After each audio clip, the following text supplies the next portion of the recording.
Mon cher Scorpion, on ira voir ce lien horrible. Quel est l'intérêt de manger un burger alors parce que... Bah les burgers, de toute façon, bon, on va jamais assez le répéter, mais tous les McDo, tout ça, bon, faut proscrire, quoi. C'est même pas la peine, c'est ce qu'il y a de pire. Il y a Pif qui nous dit lui, il avait acheté du beurre avec conçu à Paris à partir de farine de poisson pour sa plus grande composition. Et c'était le beurre le moins cher. Voilà. Ah oui, ça, je sais bien que tout est cher, mais je pense qu'on a, dans nos générations, on a perdu de vue une chose, c'est qu'avant les gens, la nourriture, c'était vraiment le poste le plus important dans les familles. Maintenant, tout le monde essaye d'acheter la nourriture la moins chère possible, et d'ailleurs tout est fait pour nous faire ça, ouais. C'est-à-dire on nous fait acheter les paquets par 3, c'est moins cher si on achète 4 boîtes de sardines, mais finalement, il faut se méfier quand c'est pas cher, parce que c'est sûr qu'on va pas faire on va pas acheter un hachis parmentier avec de l'épaule d'agneau si on l'achète à 2 €, quoi. C'est évident. Donc en général, quand c'est pas cher, quand c'est cher, on n'est pas sûr que ce soit bon, mais quand c'est pas cher, on est sûr que c'est mauvais, quoi. Ouais, c'est ça. Puis avec le développement de toutes ces chaînes, voilà, on sait Hard Discount qui nous vendent comme ça des produits dont l'origine est un peu douteuse. Hein. On parlait de. Ah oui, c'est ça que je disais. Donc j'essaye de pas acheter du bio d'Espagne parce que c'est vrai que bon, les OGM sont cultivés à côté des pas OGM, les distances sont pas respectées, donc bon. Tout le monde sait que la pollution des OGM est très, très rapide et très facile. Mais donc j'ai acheté des fois des trucs venant d'Italie et l'autre nuit je ne dormais pas et je suis tombée sur un reportage sur la mafia italienne qui en fait avait enfoui en grand secret pendant des années des tas de trucs radioactifs, de déchets, d'usines, etc. dans plein de champs. Et maintenant ils cultivaient du bio dessus. Donc j'ai dit bon alors c'est vraiment presque, il faut presque de l'humour quand ils font des choses comme ça. Ouais. Ils sont assez énormes. Alors on me dit le médoc au canard, c'est pas pour soigner mais pour soulager les douleurs, parce qu'ils insistent beaucoup, c'est vrai, sur je crois qu'il y a une, alors je sais pas s'il y a confirmation, j'avais vu un truc passer là-dessus sur une dépénalisation de l'utilisation du cannabis thérapeutique en France. Ça existe déjà aux États-Unis. Aux États-Unis, ça fait longtemps. Voilà, ouais. Ils ont dit qu'ils allaient le faire en France. Il semble, alors moi je sais pas si j'ai confirmation, mais j'ai vu passer quelque chose là-dessus, peut-être que vous avez plus d'infos, mais j'ai vu passer quelque chose là-dessus. Oui, quoi. Non, moi j'ai entendu comme vous. Enfin, ils sortent des nouveautés tout le temps. Hein. L'autre fois, j'ai vu aussi, en fait, quand la viande industrielle, comme elle est vraiment dégueulasse, ils la trempent dans de l'eau de javel ou dans de l'eau oxygénée, où elle est irradiée aussi. Enfin, c'est très souvent irradié, pour qu'elle puisse rester dans les barquettes sans pourrir pendant je ne sais pas combien de temps. Et l'autre fois, j'ai vu, ils ont trouvé un virus qui bouffe les bactéries. Donc maintenant, ils étaient tout contents, ça faisait partie des découvertes de l'année aux États-Unis sur Fox TV, hein, c'est une chaîne. Et ils disaient qu'ils avaient fait une découverte extraordinaire. Maintenant, ils avaient un spray avec une bactérie, avec un virus qui bouffait les bactéries. Donc maintenant, ils aspergent la viande de ce spray avec le virus pour qu'elle bouffe les bactéries qu'il y a sur la viande. Mais personne ne sait ce que ça va faire à l'intérieur de notre corps, ça non plus, tu vois. Ils bouffent tout, en plus peut-être il y a des bactéries qui sont bonnes aussi, non? Oui, justement, non mais on sait pas ce que c'est. J'ai vu aussi qu'ils voulaient faire un poisson OGM, un saumon énorme. Ça y est, non, parce que ça se battait contre, mais il a donné l'autorisation finalement. Aux États-Unis, c'est fait, oui. Ah oui. Parce que j'ai vu qu'il y avait quand même pas mal de gens qui étaient contre. Hein, aux États-Unis, il y avait une espèce de levée de bouclier quand même contre cette affaire, parce qu'il paraît que si un seul spécimen réussissait par exemple à s'échapper, oui. C'est terminé. Il n'y a plus aucun saumon normal sur la planète. De toute façon, déjà, il y a un problème avec les élevages de poissons industriels, parce qu'il y en a qui arrivent à passer entre les mailles des filets. Et donc, ils peuvent contaminer les poissons sauvages. Voilà. Parce que donc, il n'y aurait plus à terme de poissons sauvages. On va modifier génétiquement tous les poissons de la planète. Oui, mais on va modifier les humains aussi, ça continue. Donc, je veux dire... On est mal barré. Qu'est-ce qu'on nous dit? Claire n'était pas en France, c'est une rumeur. Je fais partie de l'association des sclérosés. Les labos attendent d'avoir une offre commerciale avant que cela ne soit autorisé. Bon, il parle certainement du fameux spray pour les sclérosés. Voilà, on nous donne une petite info en direct. On nous dit en Chine, des personnes travaillant dans la restauration récoltent l'eau des égouts souillée à la vue de tout le monde pour en faire de l'huile qui sera utilisée dans la vente de plats destinés aux humains. Et voilà, il met l'article. C'est vrai qu'il y a de plus en plus... en Chine, il y a eu pas mal de scandales alimentaires. Hein. Il y a eu l'affaire des beignets aussi. Je sais que c'était à à Shanghai, le matin, les gens avaient pris des beignets, il y a eu 30 morts, je crois, un truc comme ça, avec une bactérie qui traînait dans les beignets. On avait vu la bactérie pour le lait aussi, pour les enfants, on se souvient de ça, c'était en Chine aussi, justement. C'est de plus en plus courant, ce genre on peut dire que c'est quoi, des accidents, comment on peut... Les accidents, quand tu vas chercher l'huile de vidange et que tu la donnes dans la pâtée à tes poulets, c'est pas un accident. C'est plus un accident. C'est vraiment, c'est vraiment voulu. Parce que j'ai vu que même, alors ça c'est une vieille affaire maintenant, qui remonte à plusieurs années, mais l'Union européenne avait autorisé en fait qu'on mette dans l'huile traditionnelle, l'huile qui est utilisée pour tout le monde, votre huile pour faire cuire vos aliments, qu'on mette une partie d'huile de vidange. Parce qu'ils avaient repéré un taux d'huile de vidange très anormal, au-dessus de la moyenne. Oui, alors c'est ce qu'ils font ça maintenant aussi. La grande mode, c'est quand ils disent, par exemple, la grosse escroquerie, c'est de dire, mais quand ils se font choper, ils disent, mais immédiatement à la phrase d'après, ils disent, mais ça n'est pas nocif pour les humains. À ce niveau-là, ça n'est pas nocif pour les humains. Le problème, c'est que quand on ingurgite 10 aliments dans la journée qui ont chacun un truc de nocif, je veux dire, nous, à la fin de la journée, on a tout récupéré, quoi. Donc, c'est pour ça que... tant qu'ils continueront, de toute façon, tant qu'on continuera à manger ce genre de trucs, c'est sûr qu'on sera malade. Ça va pas s'améliorer pour le moment, c'est sûr. Mais ce qui est grave, c'est qu'il y a aussi, parallèlement, il y a aussi la soi-disant crise économique qui fait que maintenant on est essoré, on peut plus, je veux dire, les gens sont de plus en plus pauvres, les riches sont de plus en plus riches et les classes moyennes deviennent très pauvres. Donc ça pousse tout ça aussi les gens à aller acheter des aliments qui sont de moins en moins chers. Et donc ça fixe une clientèle sur des trucs qui sont absolument dégueulasses à manger. Oui, parce qu'on parlait par exemple de l'aspartame aussi, donc ça c'est quelque chose... Mais l'aspartame c'est pareil, il suffit d'aller voir une ou deux analyses, on s'aperçoit que l'aspartame c'est un poison violent à 30 degrés. Or les gens qui utilisent de l'aspartame les 3/4 du temps sont des gens qui veulent faire des régimes et qui mettent une sucrète dans leur café. Donc déjà ils se fabriquent un poison immédiatement, c'est clair. Si les bouteilles de coca, etc. restent ou de soda restent sur un parking de supermarché au soleil, c'est fini. C'est pareil, c'est resté au soleil et c'est cancérigène. Oui, parce qu'en plus, ceux qui prennent le Coca zéro, ils pensent que vraiment il n'y a pas de sucre dedans, mais en fait c'est bourré d'aspartame, c'est ça. Le nom est un peu trompeur, Coca zéro, on croit. Mais tout est trompeur, même dans les magasins bio. L'autre jour, on a voulu essayer des trucs sans gluten. Mais donc on a acheté plein de trucs sans gluten. Déjà c'est absolument dégueulasse, il faut être vraiment obligé de manger sans gluten pour pouvoir, parce que la consistance et le goût est vraiment pas bon.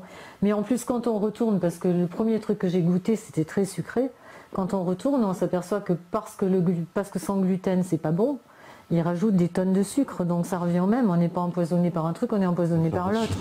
Donc la seule chose qu'il faut... le minimum qu'on puisse faire, c'est surtout de ne rien acheter de préparé et d'acheter ses poireaux, ses carottes, son truc et de savoir au moins ce qu'on mange. Après, on ne peut pas être garanti qu'il n'y aura pas de pesticides, de machin. Il y a forcément un pourcentage d'erreur, mais un pourcentage de... même dans les plats bio, puisque on a eu, Gilles a dû vous le dire, on en parlait l'autre jour, mais comment elle s'appelle, Christine Lagarde, qui était restée un mois au ministère de l'Agriculture, de mai 2007 à juin 2007, elle est restée un mois, le temps de faire passer une loi qui disait qu'on avait le droit de mettre 0,9% d'OGM même dans les trucs bio. Dans les trucs bio, oui. Parce que ça, c'était pour apparemment... j'ai vu pas mal d'articles là-dessus pour dire que pour permettre aux industriels finalement de pouvoir faire, parce que s'ils n'avaient pas cette loi-là, c'était pas intéressant pour les industriels de se lancer dans le créneau du bio, quoi, de pouvoir ajouter un peu de saloperie. Bah oui, forcément. C'est encore une grande philanthrope, j'imagine, Madame Lagarde. Alors on nous dit au niveau du chat, par exemple, top 10 des scandales alimentaires en Chine, le lait à la mélamine, thé aux pesticides, faux œufs de poule au carbonate de calcium, poudre de pâtre, cire de paraffine, riz au plastique, faux bœuf à base de porc. Et faux fromage aussi, le fromage reconstitué, la viande reconstituée, le fromage. La viande reconstituée, c'est extraordinaire aussi. Ils prennent tous les bas morceaux, ils les mettent dans un plastique qui est sous poudre d'une poudre qui s'appelle Aviva, je crois, et ils mettent ça au frais, et ça ressort comme un rhum steak ou comme un morceau de viande entier. Ils ont vraiment des inventions incroyables. J'ai vu aussi, alors on parlait tout à l'heure des abattages, on nous en parle un peu aussi sur le chat. Les nouvelles, on a vu cette forme là d'abattage où on met de la mousse comme ça dans un énorme, comment dire, une batterie à volaille, là où il y a toutes les voyelles. Et c'est une énorme mousse comme ça qui envahit donc tout l'espace. Et les volailles sont toutes noyées. Puis après, on retire tout, hop, on retire les cadavres et on nettoie tout. J'ai trouvé ça horrible, horrible. Et ça a circulé pas mal. Non, mais c'est horrible. C'est vrai que c'est horrible. Et il semble en plus qu'évidemment, ce qu'on se dit, c'est qu'avec le marché transatlantique, c'est des choses qui vont arriver en Europe. Alors ça va être épouvantable parce qu'on ne pourra plus rien dire. C'est-à-dire que déjà là on paye, par exemple pour pas avoir voulu le bœuf aux hormones en France, je crois qu'on paye 116 millions de dollars par an. Ah oui, d'amende. Ah oui, auprès de la Cour de justice. Mais là on ne pourra plus rien dire. C'est-à-dire que là on va nous dire, comme on nous dit à chaque élection, et là on ne nous a même pas consulté, mais on va nous dire, puisque le marché transatlantique vous l'avez voulu, puisque vous avez élu un gouvernement qui est d'accord avec le marché transatlantique, vous n'avez plus rien à dire. Le marché transatlantique est là, il fonctionne, et on ne pourra plus rien dire, ni pour les OGM, ni pour toutes les autres. Parce qu'ils vont nous faire passer, ça fait vraiment partie du projet, ça, de faire passer en force sur ces problématiques-là. Parce que le bœuf aux hormones, alors toi qui as vécu en plus aux États-Unis, tu connais bien cette problématique, parce que ça fait longtemps qu'ils en mangent. Ah oui, ça et les OGM et tout. Ça fait longtemps, très longtemps qu'ils sont gavés à ça. Et je sais que pour eux, vu de là-bas, ils avaient une vision un peu, les Français, hystériques sur ces questions, qui disaient vous êtes trop hystériques sur ces questions, les Français, sur les questions. Oui, là, regarde le pourcentage de gens obèses qui a.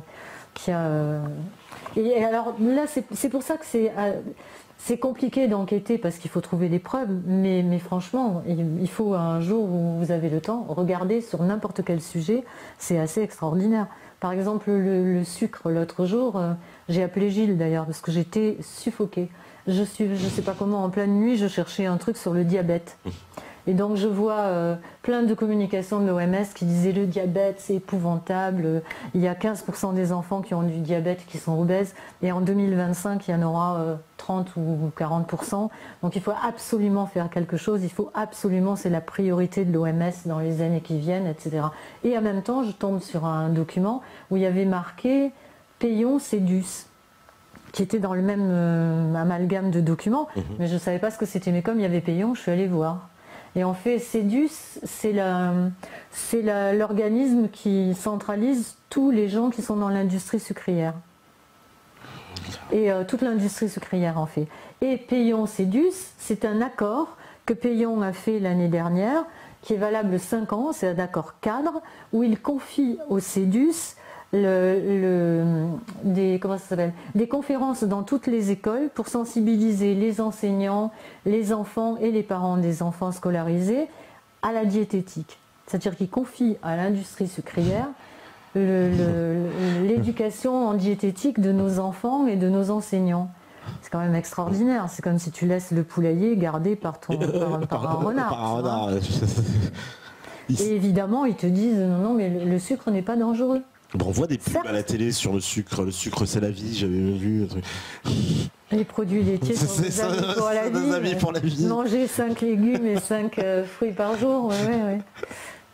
Parce que c'est de la propagande quand même, on voit moi j'ai envie de dire là pour le coup, si demain on découvre tous ces effets néfastes, on pourra dire qu'il y a des responsables, parce qu'il y a des gens qui ont encouragé cette consommation, vraiment, c'est pas anodin quand même. On nous dit clairement le sucre, allez-y, c'est rien, le sucre c'est la vie, on nous montre des photos de café, de tarte, on nous dit imaginez s'il n'y avait pas de sucre, évidemment notre association d'esprit, on voit une grosse tarte aux fraises. La première chose qu'il faut comprendre, c'est que ce qu'on entend dans les médias mainstream, c'est pas de l'info, c'est de l'intox. C'est-à-dire ils nous disent ce qu'on est censé savoir pour faire fonctionner le système comme ils ont envie que le système fonctionne et dans leur intérêt à eux. Une fois qu'on a compris ça, on a tout compris. C'est-à-dire qu'après, on n'écoute plus rien de ce qu'ils disent et surtout quand on écoute, on ne les croit pas déjà d'entrée. Parce que tout est propagande. Rien n'est la réalité. Je dirais, que ce soit même en politique, même quand on regarde les élections, etc., quand on regarde le Parlement européen, enfin, j'ai enquêté à un moment donné sur le Parlement européen, on y est allé avec Marion Sigaud, on est allé interviewer Nigel Farage et tout ça.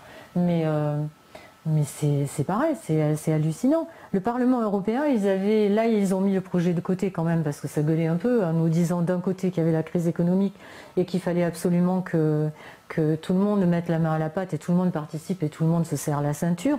Ils étaient en train de construire une piscine qui coûtait 9,6 millions d'euros.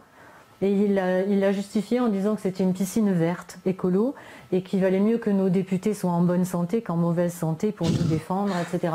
Et cerise sur le gâteau, à un moment donné, et le projet existait, hein, ça avait été confié à une société hollandaise pour la construire, etc. Et il disait qu'ils allaient installer des tapis roulants, des tapis de course et des vélos pour que les députés, en pédalant, fournissent l'électricité au Parlement européen. Si c'est pas nous prendre pour des cons. Non, là, ça va très loin quand même. Il y a une salle aussi, il y a une espèce, donc moi j'avais enquêté dessus mais je l'avais pas vu. Quand on y est allé avec Marion, on l'a vu. Il y a une espèce d'amphithéâtre, c'est comme les cinémas de boulevard, tu vois, il y a un grand bandeau avec des trucs illuminés qui clignotent dans tous les sens. Et je dis c'est quoi ça? Elle me dit ah bah ça c'est alors c'est effectivement c'est le truc que j'avais trouvé moi dans mon enquête. Ils ont fait une maison pour que le public puisse voir comment travaillaient les députés. Alors déjà c'est à mourir de rire, parce que comment travaillent les députés, tout le monde les a vus. Hein. Ils dorment ou ils font les mots croisés. Et de toute façon, ils n'ont pas de pouvoir. Et donc ça a coûté 15,9 millions. Pour l'instant, ils en sont à 15,9 millions. C'est toujours pas ouvert. Wow. Il y a 1 million par an de médailles. Pour les gens qui partent du Parlement européen, on leur offre des médailles. Ça coûte 1 million. Il y a 203 millions par an de communication entre le Parlement de Strasbourg et le Parlement de Bruxelles. On se demande ce qu'il faudrait s'il n'y avait pas Internet, tu vois, parce que je ne vois pas ce qui peut leur coûter 2 millions, 2,3 millions pour communiquer entre les deux maintenant, tu vois, avec les ordinateurs, avec la technologie numérique. Et tout est comme ça, quoi. Et après, ils viennent nous dire à nous, alors là, c'est pareil, après, ils viennent nous dire à nous, et vous ne vous rendez pas compte, il y a une crise, il faut que tout le monde participe, etc. Non, parce qu'en plus, aujourd'hui, vu qu'on sait que tout se joue au niveau de l'Union européenne, à Bruxelles, on sait que c'est le centre des lobbies, que les lobbies font partie intégrante du système institutionnel. Il y a 3 fois plus de lobbyistes que de députés, voilà. C'est ça, il y a je ne sais plus combien de députés par lobbyiste. Et de toute façon, c'est le commissaire qui vote. En plus. Donc, je veux dire, je ne vois pas très bien à quoi ça sert non plus. Bah, les commissaires aussi, apparemment, sont assaillis par les lobbies, mais ils sont plus prompts même à accepter. Alors, il y a eu des scandales, on sait, ce commissaire slovaque qui avait accepté des dessous de table justement pour faire passer certains amendements concernant. Alors justement, il me semblait que c'était des additifs alimentaires, quelque chose comme ça, et le député avait passé son amendement qui est passé. Hein, vous voyez, alors, quand on me dit nous on fait des blagues qui tournent mal, mais alors eux ils ont fait c'était une télé qui avait fait ça, une télé allemande. Ils ont voulu corrompre en fait ce commissaire européen, et l'amendement est réellement passé avant qu'il lui ait donné l'argent en plus. Donc du coup, ça a fait scandale absolu, quoi. D'ailleurs, il a dû démissionner, hein. Il a dû, dans son pays, ça avait fait scandale, il a pris de l'argent, voilà. Mais c'est le système des lobbies toujours pour pour faire accepter, voilà. J'ai vu aussi sur la viande clonée, ça aussi c'est un grand problème, la viande clonée, parce qu'on en mange apparemment à notre insu, parce qu'il paraît qu'on peut l'importer des États-Unis. Oui, c'est comme les OGM, c'est-à-dire que c'est très hypocrite, parce que on n'a pas le droit de cultiver des OGM en France, mais on a le droit de les importer. Donc on fait le bétail, justement, tous les élevages industriels, tout le monde sait qu'ils sont nourris avec du soja ou du maïs transgénique. Mais ça, c'est aussi, c'est quand même extraordinaire. Ouais. On n'a pas le droit d'en cultiver, donc vous êtes à l'abri des OGM. Mais tu as les cargos qui partent d'Argentine toute la journée avec du soja transgénique qui viennent nourrir nos bêtes. Et puis après, avec le surplus de lait, parce que nos bêtes, il y en a trop, donc ils achètent la viande 3 francs 6 sous aux paysans. Et avec la viande qui est en trop, enfin avec le lait qui est en trop, par exemple, ils font du lait en poudre qu'ils envoient dans les pays d'Afrique où l'eau n'est pas potable, tu vois, par exemple. C'est d'une grande logique, ça aussi, tu vois. C'est vraiment un système un peu infernal, si j'ose dire. Ouais.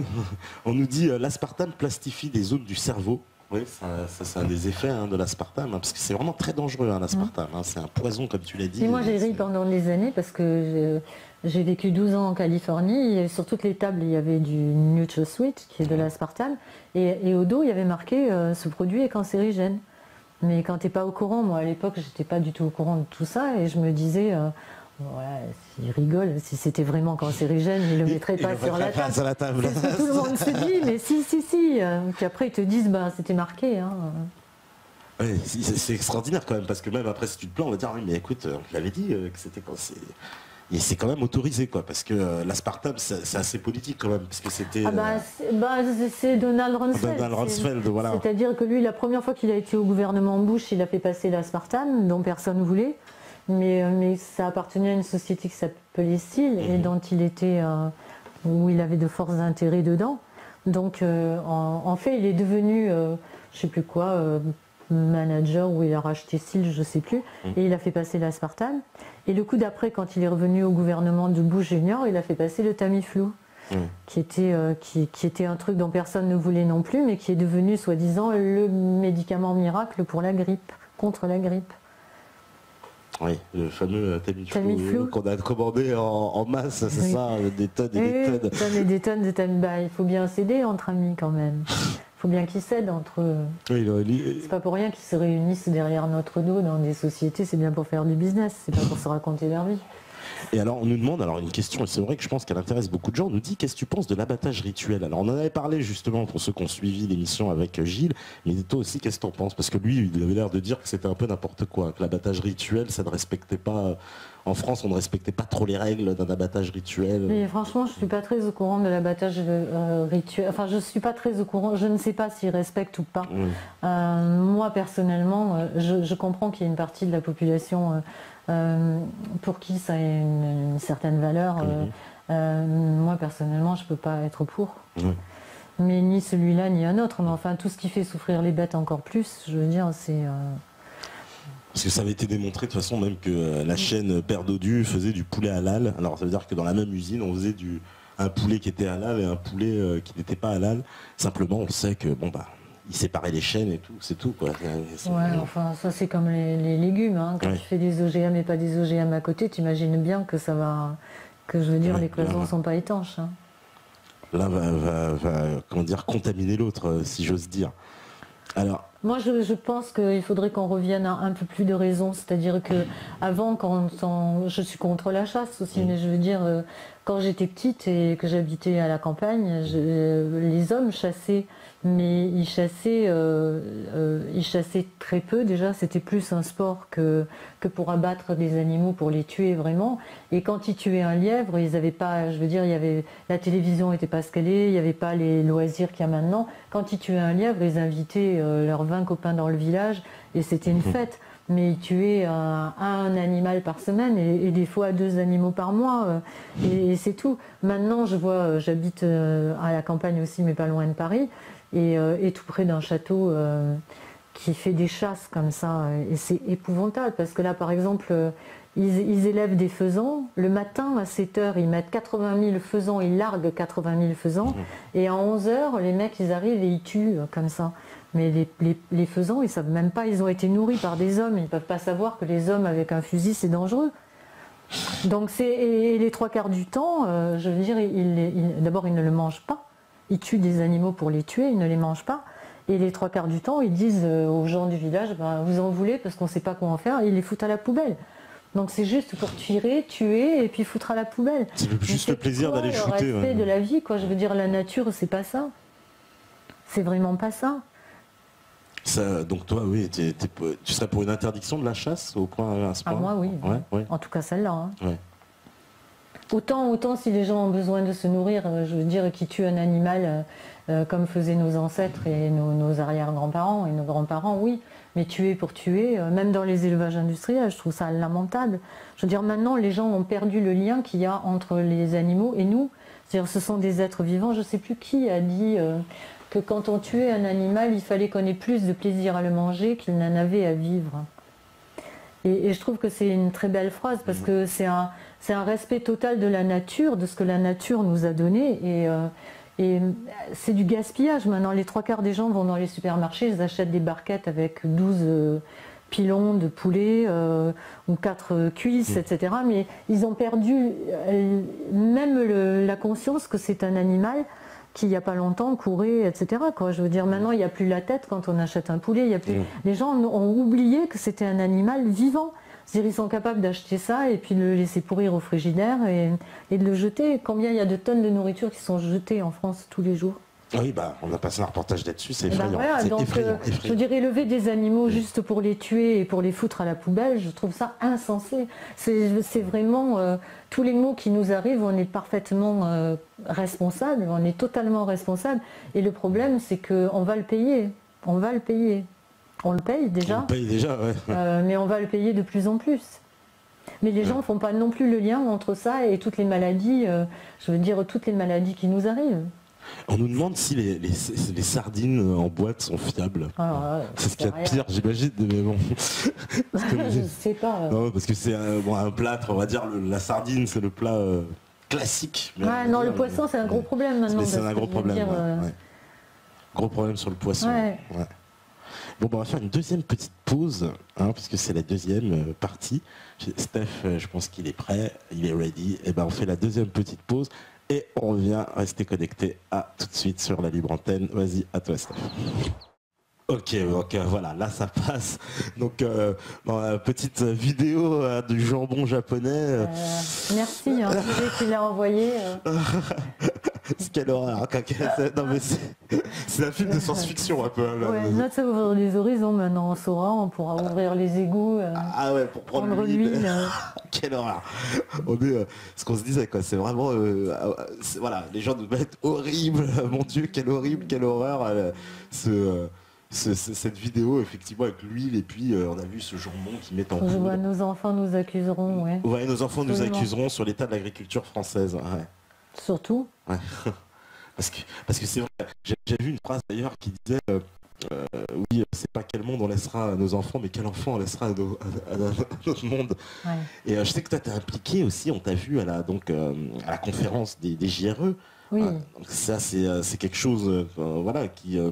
Ça fait partie de la supercherie, hein, ça fait partie de la supercherie dans laquelle on vit, mais c'est très grave. Parce que, alors je sais qu'il y a beaucoup de gens qui ne comprennent pas et qui font l'amalgame, et quand on leur dit qu'on se bat, moi je me bats aux côtés de Farida et contre la théorie du genre, et inévitablement je me fais traiter d'homophobe, etc., mais ça n'a rien à voir. C'est le nouveau pendant, c'est après antisémite, oui, maintenant homophobe. Voilà. Quand je suis amie avec Soral, je suis antisémite, après je suis fasciste, enfin bref, c'est pas grave. Mais non, ça n'a rien à voir. Je pense que on en parlait tout à l'heure, moi j'ai vécu dans 12 ans aux États-Unis, je veux dire, c'est un pays où il n'y avait pas où les homosexuels se cachaient le plus souvent, etc. Et comme par hasard, tout d'un coup, dans l'état où est le monde entier, c'est-à-dire tous les pays du monde entier sont en faillite, on est tous dans une merde noire, et tout d'un coup, il est arrivé, le mariage gay est devenu la priorité dans tous les pays du monde. À la fois, en même temps, plus ou même moment. C'est quand même assez extraordinaire, mais en fait, c'est juste une récupération, c'est-à-dire que ce qui les intéresse, c'est pas le mariage gay, je parle de nos politiques, c'est des politiques du monde entier, ce qui les intéresse, c'est la gestation pour autrui. S'ils avaient dit du jour au lendemain, voilà, la gestation pour autrui va être admise pour tout le monde, ça aurait été un tollé général. Donc là, ils nous ont, comme d'habitude, ils nous font un paquet cadeau qui est toujours très beau, c'est-à-dire si tu es contre la gestation pour autrui, ça veut dire que tu es homophobe. C'est pas vrai. C'est simplement qu'ils nous disent, mais alors vous êtes contre, on a entendu combien de fois cette phrase dans les médias traditionnels, disons, qui disait oui, mais alors ça vous enlève rien et ça apporte l'égalité à tout le monde et ça ne vous enlève rien. C'est pas vrai, c'est-à-dire que ce qu'il y a derrière, c'est la gestation pour autrui. La gestation pour autrui, ça veut dire que qui va empêcher les bienfaiteurs de l'humanité dont on parlait tout à l'heure, qui sont pétés de thunes comme le Bill Gates, etc., de louer 250 000 ventres et de mettre dedans des embryons qui vont leur appartenir et qui vont être des embryons fabriqués parce qu'il faut le voir avec en parallèle la manipulation génétique, qui est un fait complètement... Et donc à partir de ce moment-là, ils vont fabriquer des êtres humains, ils vont avoir le droit, sur la procréation humaine. Et je pense qu'ils veulent avoir la main mise sur la procréation humaine comme ils l'ont sur celle des animaux, comme ils l'ont sur celle des semences. Voilà, et ils veulent absolument avoir ça. Et ça, c'est très dangereux parce que ça veut dire qu'ils vont fabriquer, c'est le meilleur des mondes, ils vont fabriquer, fabriquer des humains qui vont faire ce qui les intéresse et qui vont pas avoir d'autres velléités différentes. Et donc je trouve ça très... et puis je suis contre le fait que... Je trouve que déjà, alors là c'est pareil, l'école, je veux dire, on n'a jamais eu un pourcentage aussi grand d'illettrés et en priorité dans notre pays. C'est-à-dire que les 3/4 des petits-enfants français sont illettrés et ils rentrent en 6e, ils ne savent pas ni écrire, ni parler la langue correctement. Et ils ont la prétention d'apprendre à nos enfants ce qu'ils doivent faire sexuellement, mais où on va? Et je veux dire, quand Farida a fait éclater le scandale, on a vu nos ministres venir à la télévision et dire mais c'est pas vrai. Ils auraient trop pédalé un peu. Najwa Belkacem qui venait et qui disait mais non, mais je n'ai rien à dire sur la théorie du genre parce que ça n'existe pas. Mais alors pourquoi il y a un rapport de l'OMS? Pourquoi le rapport de l'OMS existe et qui dit alors évidemment à ce moment-là il y avait personne qui allait dans les écoles, dans toutes les écoles pour apprendre aux enfants à se masturber. Certes c'était pas vrai mais c'est ce qui se profile derrière parce que dans le bouquin de l'OMS c'est bien marqué. Le rapport, il fait 80 pages. Moi, je suis totalement bilingue. Je me suis appuyée en entier, le rapport. Page 39, il y a des tableaux avec, à gauche, une colonne qui dit de 0 à 3 ans, de 3 ans à 6 ans, de 6 ans à 9 ans, de 10 ans à 14 ans. La colonne d'à côté, c'est ce que les enfants doivent acquérir. La colonne encore à droite, c'est comment ils doivent l'acquérir et par qui. Et entre 0 et 3 ans, il y a bien marqué qu'ils doivent acquérir la masturbation. Entre 3 et 6 ans, la masturbation sur autrui. Et ainsi de suite. Où on va. Et il y a aussi marqué dans ce rapport que les informations fournies par les parents aux enfants sont des informations informelles. Que seul l'État et l'éducation à l'école peut leur donner des informations formelles. Mais merde! Ouais, parce que, je veux dire, qui s'occupe de l'instruction de nos enfants, enfin, de l'instruction et pas de l'éducation. Ouais, c'est-à-dire que là, c'est une intrusion au fin fond. Mais en plus, il y a 5 ans, n'importe quel parent, il y a 2 ans ou 3 ans, aurait dit à son môme, aurait été pris en train d'apprendre à son môme la masturbation, il tombait pour pédophilie. Et on le retirait ses enfants. Et voilà. Et maintenant, on nous explique que c'est l'école qui va apprendre à nos enfants à se masturber. Et là c'est pareil, pourquoi on nous ment, pourquoi on nous dit que ça n'existe pas? Bah ça c'est vrai, le rétropédalage, en plus elle avait parlé de la théorie du genre dans un grand article dans 20 minutes. Oui, il y a même une vidéo. Il y a une vidéo en plus, absolument. elle en parle.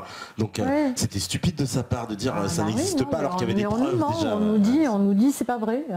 Mais si, c'est vrai. Et Farida a très bien fait parce que je veux dire, sinon on y allait. Comme d'habitude, on ne voit pas les choses arriver et quand elles sont arrivées, c'est trop tard. Ça veut dire que, autant se dire, ça risque d'arriver en France quand même. Ça peut. Le bouquin de l'OMS, il est très clair. Enfin, je veux dire, le rapport de l'OMS, il y a marqué normes sexuelles pour les enfants européens. Ouais, voilà. Bon, alors. Il y a peut-être avec notre nouveau super sinistre, on pourra avoir on peut imaginer qu'il puisse envoyer ses commandos donc pour forcer les gens à aller dans les écoles, quoi. Parce que là, on voit bien que les journées de Farida. Non, et puis quand on regarde bien les choses autour, pourquoi est-ce que personne n'a dit dans ces médias, justement, c'était très facile de confronter Payon et Najwa Belkacem et Farida, et de voir qui apportait les preuves de quoi. Ça, personne l'a fait. C'est-à-dire qu'ils disaient, immédiatement, ils ont dit Farida, extrême droite, parce que amie de Soral et amie de Dieudonné. Mais personne n'a dit, venez sur le plateau, voilà, apportez vos preuves et qu'on regarde qui a raison et qui a tort. Donc c'est de la désinformation, de nouveau, flagrante. Oui, sur cette affaire, on en parlait ici, même avec la volonté de certains organes. Moi, je citais par exemple Canal+, qui a été partie prenante et qui a été là pour systématiquement démonter, on va dire, tous les opposants au mariage pour tous. Après, ils ont pris le relais sur cette affaire de la théorie du genre. J'imagine demain, ils prendront le relais encore sur tout ce qui va se débunker au fur et à mesure. Mais ils étaient, je trouve, au pied d'œuvre, en première ligne. Mais on est passé, avant les gens venaient tous en France de tous les pays parce que c'était l'instruction la plus complète, etc., la culture la plus complète. Maintenant on est 23e je crois sur 24, notre première université est 23e sur 24 en Europe. Et ils viennent nous dire qu'ils vont expliquer à nos enfants. Alors là, c'est pareil, ils nous ont dit, mais c'est pour qu'il y ait l'égalité entre les garçons et les filles. C'est-à-dire qu'ils veulent nous expliquer que parce que les petits garçons vont jouer à la poupée et les petites filles vont jouer avec des camions de pompiers, ils auront l'égalité des salaires plus tard dans les entreprises. Mais c'est vraiment nous prendre pour des cons, et c'est dans tous les domaines. C'est franchement insupportable. Parce qu'il y a des pays en plus, comme les pays scandinaves, qui ont appliqué les théories du genre et ils en reviennent aujourd'hui. Parce qu'ils les ont appliquées depuis longtemps. Ouais, alors eux, ils ont toujours été les pionniers dans plein de trucs et on nous les a donné un exemple. Mais ils en reviennent en plus, parce que j'ai vu en Norvège. On ne peut qu'en revenir. Ils en reviennent. À l'heure actuelle, nous on est en train de l'appliquer, eux en reviennent. Ils disent que, et ce qui est formidable d'ailleurs, parce qu'ils disent que avoir appliqué la théorie du genre et demander cette absolue égalité des sexes n'a fait que renforcer les filles justement à occuper certaines professions et les garçons des autres. C'est-à-dire que je crois par exemple à l'hôpital on était à 98% de filles dans les fonctions hospitalières générales. Dans les écoles d'ingénieurs, on était à 98% d'hommes. Enfin, on est tombé à des extrêmes justement à cause de la théorie du genre. Ouais. Et ils en reviennent. Hein. Ils disent oui, finalement, ça conforte que finalement, il n'y aurait pas une prédestination, mais en tout cas, il y a une attirance. Je ne sais pas comment on peut appeler. J'ai des petites filles autour de moi. J'en avais encore dimanche chez moi. Je veux dire, les petites filles, je suis désolée, elles adorent les fées, elles adorent les princesses, elles adorent s'habiller en princesse. Et bon, alors effectivement, il y en a il y a toujours des gens, il y a toujours des petites filles qui voudront jouer aux pompiers et inversement. Mmh. Mais je ne vois pas pourquoi on obligerait les enfants à voir telle chose ou à faire telle chose s'ils n'en ont pas envie. Ouais, parce que c'est ça, je voyais Najat Vallaud-Belkacem qui disait oui, il n'y a pas assez de petites filles maçons, par exemple.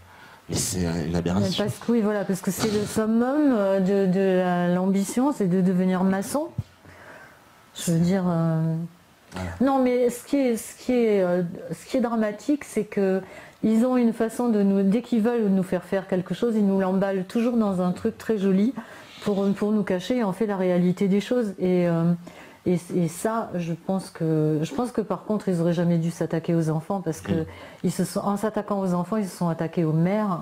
Et les mères sont, je veux dire, quand on touche à leur progéniture, en général, ça fait très mal, quoi. Parce que là, on nous sort la phrase de Pierre Berger, louer un ventre ou louer des bras, quelle différence? Et de quoi je me mêle déjà, de quoi je me mêle, franchement. Parce que c'est loin quand même. Ce qu'il veut dire là, c'est quand même plein de sens. C'est une. Il n'a pas fait exprès, je pense. Mais parce qu'on est dans la marchandisation complète. Oui, mais c'est leur but. Ouais. C'est leur but. C'est évident que c'est leur but. Ouais, parce que là, on pousse donc la déshumanisation. L'homme ne devient pas plus qu'il a une valeur que cette télécommande et un prix dessus. Finalement, c'est tout, quoi. On n'est plus attaché à ce qui faisait de nous l'humain, donc on respectait l'humain pour l'humain.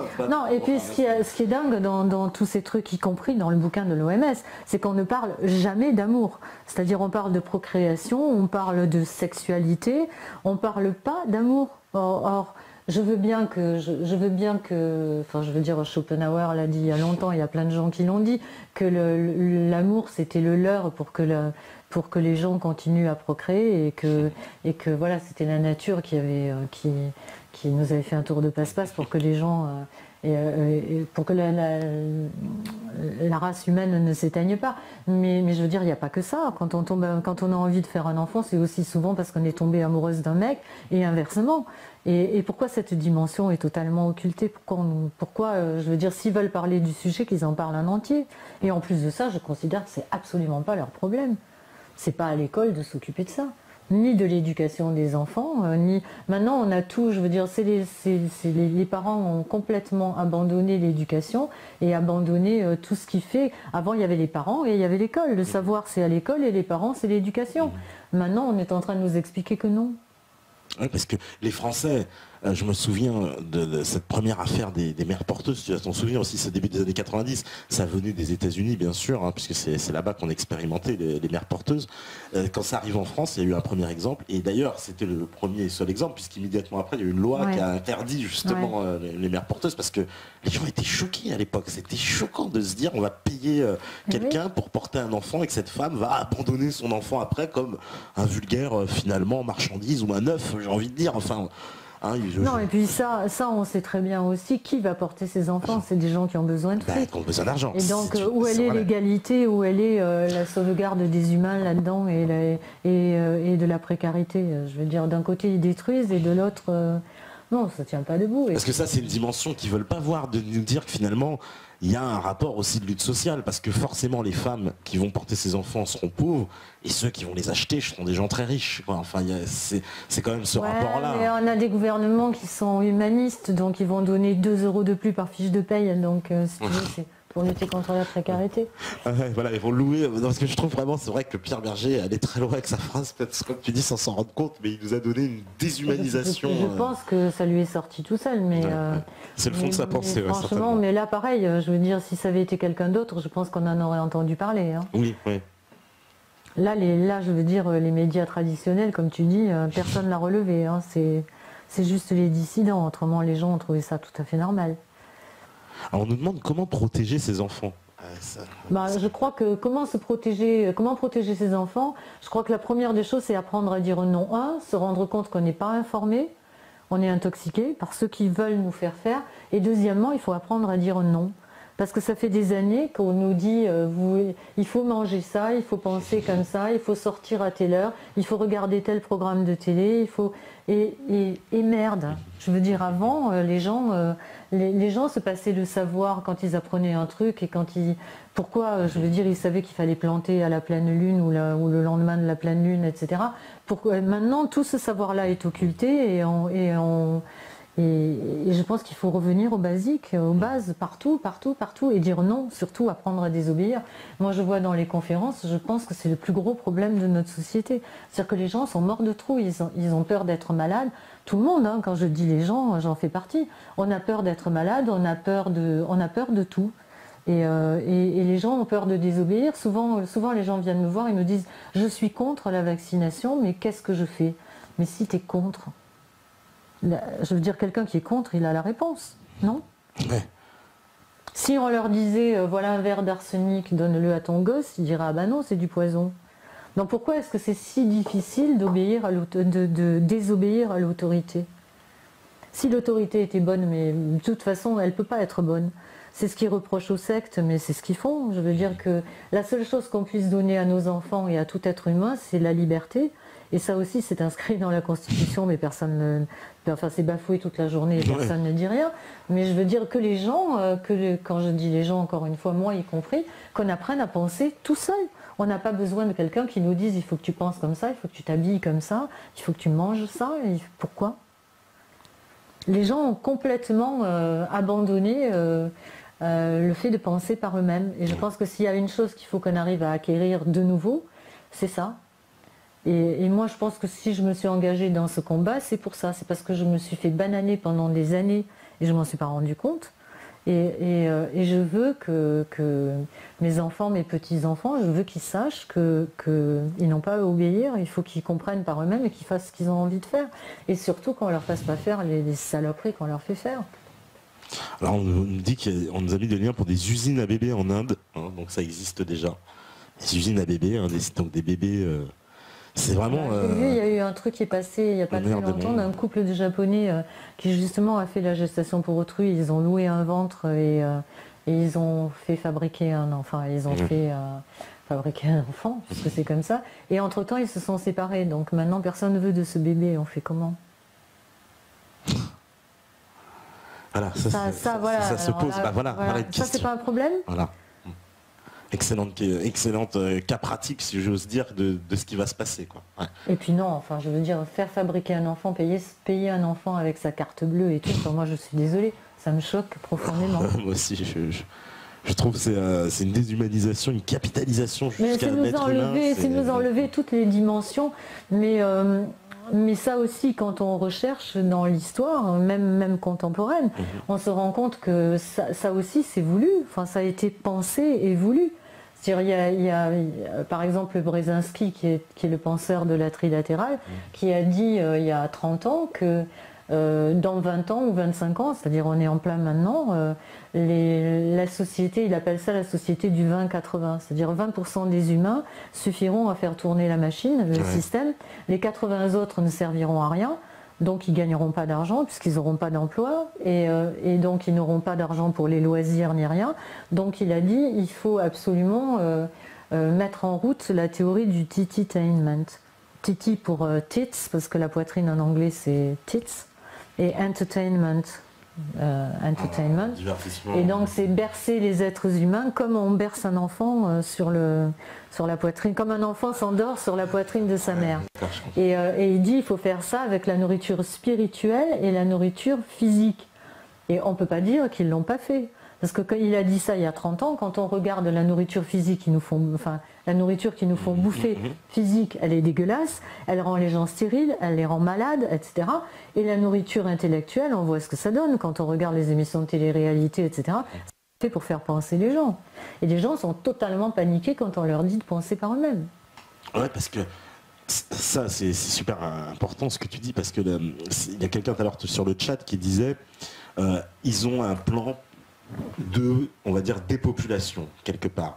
Et en empoisonnant les gens avec la santé, avec l'alimentation, il y a un objectif de dépopulation, de se débarrasser d'une partie de la population. Toi, tu souscris aussi à ces thèses, parce qu'on en voit beaucoup.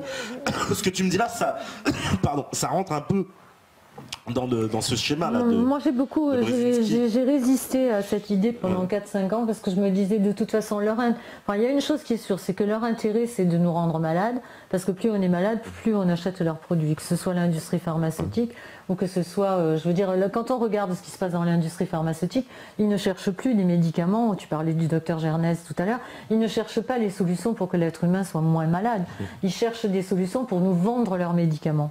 C'est-à-dire ils créent des maladies pour nous vendre des médicaments. Ils ne créent plus des médicaments pour soigner les maladies.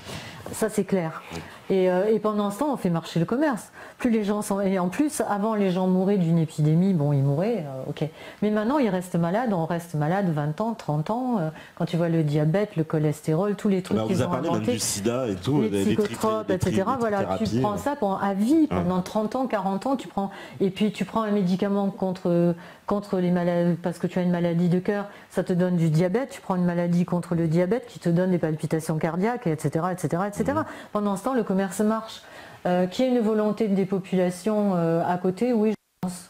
Parce qu'on entend quand même des paroles qui sont un peu bizarres. Et pourtant, je te dis, j'ai résisté pendant au moins 4-5 ans. Mais on en parlait un petit peu tout à l'heure. Quand on voit... Au début, on se dit c'est que pour le fric. Bon, après, quand on se rend compte que ces gens-là ont un fric tellement colossal que ça peut pas être pour le fric, ils en ont déjà tellement que bon... et puis quand tu as 40 baraques dans le monde entier, je voudrais franchement savoir ce que ça te fait quand tu as 200 mètres carrés ou 600 mètres carrés avenue Foch et que tu y passes une fois par an quand tu es en transit pour aller à Pékin ou machin. Tu rentres dans un appart où tu n'as pas vécu pendant un an, où tout est à sa place, etc. Mais enfin, quelle joie tu peux avoir, tu vois. Bon, donc c'est pas ça. Le pouvoir, ils l'ont. Ils ont tout le pouvoir de la Terre. Donc il y a forcément une autre dimension. Et puis il y a quand même des phrases inquiétantes. Je veux dire, tu as le vice-président de Goldman Sachs qui a dit « je fais le travail de Dieu ». De Dieu, bien sûr. Tu as, je sais plus, Bill Gates dans une vidéo qui parle de la surpopulation et qui dit « mais pourtant on fait tout ce qu'on peut, y compris avec les vaccins ». Y compris avec les vaccins. C'est pas anodin. C'est pas anodin, hein. Donc voilà. Et puis par exemple, on prend... ils sont allés, toujours pareil, Bill Gates, Warren Buffett, etc. Ils ont acheté 7 ou 8 millions de vaccins pour aller vacciner les petits Africains contre la polio. Et maintenant, ils meurent du virus vaccinal. Donc, je veux dire, ça fait marcher le commerce. Point. C'est vraiment le cercle. Vraiment et en plus, c'est faux, parce que je veux dire, quand ils disent on ne pourrait pas nourrir l'humanité, bon, c'est vrai que la surpopulation est un problème, mais c'est surtout un problème pour eux, parce que c'est beaucoup plus facile de gérer 500 millions de personnes que de gérer 8 milliards ou 10 milliards d'êtres humains sur Terre. Oui, un petit nombre, on connaît tous aussi. Et puis je pense que c'est quand même, quand tu regardes, tout l'entonnoir se resserre et il est quand même assez compact et assez... tout va dans la même direction. C'est-à-dire en même temps que la théorie du genre, tu t'aperçois qu'ils essayent de faire passer une loi, comme quoi par exemple une loi fiscale où si les deux parents ne travaillent pas, ils n'auront plus droit à l'abattement fiscal pour enfants. Ça c'est pourquoi pour obliger les femmes à aller travailler. En période de chômage où tu as 10% de la population qui est au chômage, quel est le but de vouloir envoyer en plus les femmes travailler alors qu'il n'y a pas de travail? On marche sur la tête. Il parlait aussi d'interdire l'éducation à la maison. Oui. Tout ça, c'est pas anodin quand même. Ça va bien quand même dans le sens de contrôler la population, de contrôler l'éducation et de contrôler la procréation. Donc ça ne peut pas être dans un but anodin. Et ça ne peut pas être non plus des coïncidences, parce que les coïncidences, ça va comme ça. Hein. C'est pas... Là, c'est très orchestré quand même. Oui, on voit que ça va dans le même sens, oui. Vraiment, parce que tout se rejoint. C'est pour ça que je comprends bien le lien que tu fais. Et puis le fait quand même que tous les pays du monde, au même moment et le même objectif, franchement, si c'est un hasard... Ils sont tous réveillés, le mariage, la GPA, le machin, tous en même temps. Et voilà. c'est pour ça que j'en avais parlé une fois dans une émission ici où je disais que ça ressemblait fortement au nouvel ordre mondial et qu'il était bien là déjà et que ce gouvernement mondial, en tout cas, même s'il n'est pas apparent, quelque part, il est déjà en action sur... Non, et puis tout, enfin je veux dire tout, on nous bassine, dès qu'il y a le moindre truc, par exemple quand Farida a sorti ses journées de retrait de l'école, immédiatement on nous a parlé de nos valeurs républicaines qui étaient attaquées, de la démocratie. Chaque fois qu'il y a une merde, on nous parle de la démocratie et des valeurs républicaines. Mais quand est-ce qu'ils les respectent, eux? C'est quoi la démocratie? C'est le pouvoir du peuple, par le peuple et pour le peuple. Alors pourquoi on ne nous tient pas au courant? Pourquoi les décisions qui impliquent nos vies sont prises par des gens dans des assemblées de gens non élus, comme le Bilderberg, la Trilatérale, le CFR, le Siècle en France? Elle est où la démocratie là? C'est-à-dire on va voter pour des pantins, et à côté de ça, ces pantins-là sont juste là sont des preneurs d'ordre, et ils sont dans le cercle de gens qui doivent faire appliquer les décisions qui sont prises dans ces comités. Mais ces comités sont des assemblées de gens non élus. Ce sont des gens qui ne sont pas élus par nous, par les peuples, qui prennent les décisions, qui engagent nos vies. Ce n'est pas nos politiques ils n'ont rien à dire. On le voit d'ailleurs. Hein.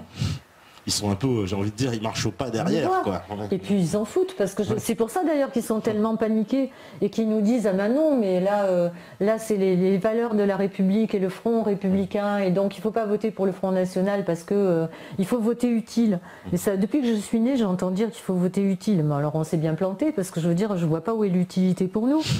Plus on va, plus on galère. Donc je ne sais pas pourquoi, je ne sais pas où est le vote utile là-dedans. Hein. Ça va très très mal. C'est vrai, voilà, on me dit Claire, c'est vrai qu'elle a tout compris du mondialisme, etc. Il y a beaucoup de gens qui sont, surtout, bon, je sais que le public Méta TV, il est à fond avec toi. Mais non, mais moi, ça me révolte. Quoi. Je veux dire, je comprends pas que les gens se lèvent pas quand on nous parle de valeurs de la République, mais il faut arrêter, quoi. On a juste une valeur pour eux, on en a deux, en fait. La première valeur, c'est de consommer. Et jusqu'à se rendre malade du moment qu'on bouffe leur merde. La deuxième valeur, c'est de mettre le bulletin dans l'urne. Une fois qu'on a... Jusque-là, ils nous chouchoutent. Hein. On est vraiment... On a tous les droits. Et puis, dès qu'on a mis le bulletin dans l'urne, on peut aller faire un grand tour parce qu'ils n'ont plus besoin de nous. Plus besoin de nous. Ils ont besoin de rendre des comptes aux gens qui ont payé leur campagne. Mais nous, ils n'en ont rien à battre. Et d'ailleurs, ils nous le disent. Mais simplement, en allant mettre notre bulletin dans l'urne, on leur donne une légitimité. C'est-à-dire qu'après, quand on gueule ou qu'on n'est pas content, ils nous disent mais de toute façon, c'est le gouvernement que vous avez élu, donc de quoi vous vous plaignez? Il ne fallait pas l'élire. Et après, après, on dit bon, c'était la droite, donc on va voter contre la droite, on vote à gauche. Ensuite, on va voter contre la gauche, on vote à droite. Mais de toute façon, ils ont tous les mêmes patrons. Donc ça sert à quoi? Et elle est où notre liberté à nous? Alors là, justement, on nous dit bonsoir, concernant nos animaux domestiques que l'on adore, et aussi on les massacre, on les désanimalise en les forçant à ne plus chasser pour suivre. Est-ce que vous êtes d'accord avec ça? Les forçant à ne plus chasser pour vivre, en fait, pour survivre. Nos animaux domestiques, moi je vois pas si mon chien va attaquer les poules, je suis pas d'accord. Ouais, voilà, c'est ça. Bon, les chats, on peut pas les empêcher. Hein. Les chats, ils vont toujours attraper. Les chats, ils vont attraper les souris, etc. Oui. Mais oui. Alors, on me dit, vu la gravité du sujet de ce soir, ce qui doit nous permettre de continuer la route sans avoir des idées suicidaires, c'est dire que tous ceux qui sont la cause de nos malheurs vont aussi mourir un jour dans les mêmes conditions que la plupart d'entre nous, à moins que ces enfoirés ne se trouvent un moyen de se refaire sur une autre planète. Peut-être, je sais pas. Peut-être. Alors on nous dit On nous demande aussi si dans les pays un peu qui sont, on va dire, hors du cercle mondialisme, de l'euro-mondialisme, comme la Russie ou l'Iran, est-ce que la nourriture est meilleure? J'ai vu cette question, je ne sais plus qui l'a posée, mais... Non, je sais pas. Tu sais pas un peu si... La dernière fois que je suis allée en Russie, c'était pas terrible, mais effectivement, depuis, ça a beaucoup changé, donc je sais pas. D'accord, parce que bon, on sait qu'ils sont, c'est vrai, un petit peu quand même en dehors des circuits. Mais... Effectivement, à part la Russie peut-être, je pense qu'on est tous bien contaminés quand même. Ouais. Parce que ça aussi, ça n'a pas été fait au hasard. Hein. Quand on regarde bien l'historique, je veux dire, c'est après la Deuxième Guerre mondiale où d'un côté Rockefeller et de l'autre côté I.G. Farben en Allemagne qui s'étaient accoquinés et qui vendaient du pétrole aussi bien aux nazis qu'aux alliés. Et après, ils se sont dit, putain, ce serait bien si on pouvait vendre comme ça. La mondialisation, d'après Pierre Hillard et tout, elle a commencé bien avant, bien avant. Mais en tout cas, je pense que c'est là où vraiment ça a éclaté. C'est-à-dire qu'ils ont décidé de mettre la mainmise sur le monde. Et ils ont fait tout ce qu'il fallait. C'est-à-dire, ils nous ont vendu l'ONU en nous disant il n'y aura plus de guerre. Il n'y aura plus de guerre. Ça c'est génial quand on sort de 2 guerres, 3 guerres, même extraordinaire. On se dit purée, c'est bien, il n'y aura plus de monde. Après ils ont fait l'OMS, ils ont fait l'OMC, en nous disant toujours l'emballage est extraordinaire. L'OMC, ça a été... Non, l'OMS, d'abord, ça a été pour que tout le monde ait accès à la santé, tout le monde, voilà. Après, on se rend bien compte que, par exemple, quand le Brésil a demandé à fabriquer la trithérapie, ils ont eu tous les labos sur le dos. Donc, si c'était pour le bien de l'humanité, ils auraient laissé faire. Ouais, la Thaïlande aussi, j'ai vu. Donc après, il y a eu l'OMC pour dire les normes et le Codex Alimentarius, qui est vraiment la plus grosse saloperie. Mais quand on regarde aussi historiquement, c'est l'ancien patron d'I.G. Farben Auschwitz, Fritz Termer, qui après Nuremberg, en fait à Nuremberg, il a été un peu inquiété, mais pas trop. Et entre-temps, son acolyte Rockefeller était rentré au gouvernement américain. Donc il l'a fait ressortir, il avait pris 4 ans de prison, il l'a fait ressortir très très vite. Et ils ont dit, qu'est-ce qu'on pourrait faire pour gagner du pognon maintenant que leur truc était tombé à l'eau. Et ils ont fait dans toutes ces institutions supranationales, parce que ça leur permettait de vendre leurs produits dans le monde entier sans avoir chaque fois à aller demander à chaque président ce qu'on peut, en ayant des institutions supranationales, ces institutions qui ont été fondées par les mêmes gens, y compris les instances de sécurité ont été fondées par les mêmes gens, y compris les sociétés secrètes, c'est les mêmes gens qui sont derrière. Alors évidemment c'est un hasard, mais bon. Donc ça leur a permis de vendre leurs marchandises dans le monde entier sans avoir à demander de permission. Et le codex maintenant, c'est vraiment terrible parce que tout ce qui n'est pas référencé codex n'a plus le droit d'être en vente. Et en plus de ça, les pays qui voudraient peut-être rester un petit peu à l'écart, s'ils restent un petit peu à l'écart du codex, ils vendent pas. Donc c'est eux qui demandent à être référencés codex pour la plupart des trucs. C'est diabolique, je trouve. C'est vraiment diabolique. Parce que voilà, les seuls qui pourraient justement résister entre guillemets, mais tout est fait pour que ça tombe. Parce qu'on dit c'est un peu une espèce de chantage quoi finalement dans ces pays. Et puis on ne peut pas faire grand chose parce que pour référencer, par exemple pour qu'une semence soit référencée codex, ça coûte 400 000 €. C'est pas le petit paysan du coin qui a une tomate extraordinaire qui va pouvoir en faire quelque chose. Donc il est forcément illégal et donc sa semence sera forcément interdite. Mais nous, c'est là aussi où on voit que tout se rejoint. C'est-à-dire que maintenant, les seules semences qui sont en vente, à part Cocopelli et 2-3 organisations qui luttent comme ça, tout ce qui est en vente est référencé codex. Et les seuls qui ont les séquences ADN de tout le reste, c'est les mêmes. C'est-à-dire que dans leur coffre-fort... Donc si demain ils décident par exemple de nous affamer, on ne peut rien faire. Et s'ils nous coupent les 200 semences qui sont dans leur catalogue et qu'on n'ait plus les séquences ADN des vieilles semences, on ne peut plus bouffer. Et en plus, la pollution OGM fait que dans quelques temps, si on ne se lutte pas maintenant, on sera obligé de bouffer des OGM. Sinon, on ne bouffera pas. Et comme l'être humain a quand même faim de temps en temps, entre une culture OGM et rien...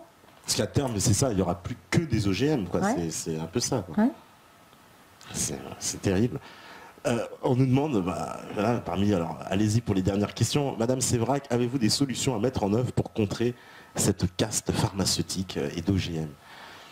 Ah, t'as expliqué de façon de la seule refuser, solution que je vois, c'est de dire non et de le faire dans tous les actes de nos vies. Alors bien sûr, il y a des ratés. Moi, je veux dire, Dieu sait que je suis parfaitement consciente du problème. Je pense à peu près, enfin au moins, peut-être un peu plus que la normale des gens. Mais moi aussi, j'ai des ratés. Moi aussi, des fois, je mange des trucs qui sont moyens.